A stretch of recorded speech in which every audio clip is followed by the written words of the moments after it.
నీకిచ్చేస్తే నేను ఏమి తినాలి? దయచేసి ఇది ఒక్కటి మాత్రం అడగకు. నేను నీకోసం వేరే ఏమైనా చేస్తాను. అలా రంగయ్య ఏమి చెప్పినా వినకుండా ఆ దెయ్యం మంటను రంగయ్య మీద వేస్తుంది. ఇలా రంగయ్య జరిగిందంతా పోలీస్కి చెప్తాడు.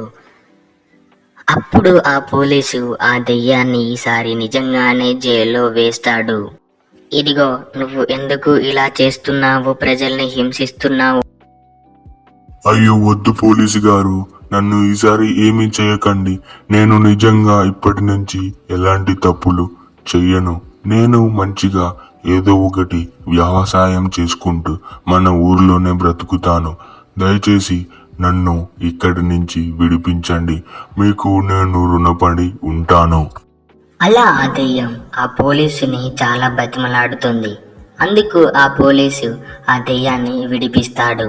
అప్పుడు ఆ దెయ్యం మంచి పనులను చేస్తూ ఊరిలో ఒక నూడిల్స్ బండి పెట్టుకొని తన వ్యాపారాన్ని నడిపిస్తూ మంచిగా అందరికీ నచ్చినట్లుగా వాళ్ళకి నచ్చిన విధంగా వంటలను చేసి పెడుతూ ఉండేది. కానీ ఆ దెయ్యానికి రంగయ్య మీద కోపం మాత్రం పోలేదు. అందుకు ఒకరోజు తను చేసిన నూడిల్స్లలో విషాన్ని కలిపి రంగయ్యకు ఇద్దామని ప్రయత్నిస్తుంది.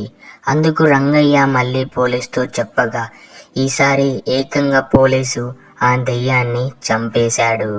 ఇలా ఆ దెయ్యం చేసిన తప్పులకు పోలీసు దానిని చంపి ఒక దగ్గర పాతి పెడతాడు.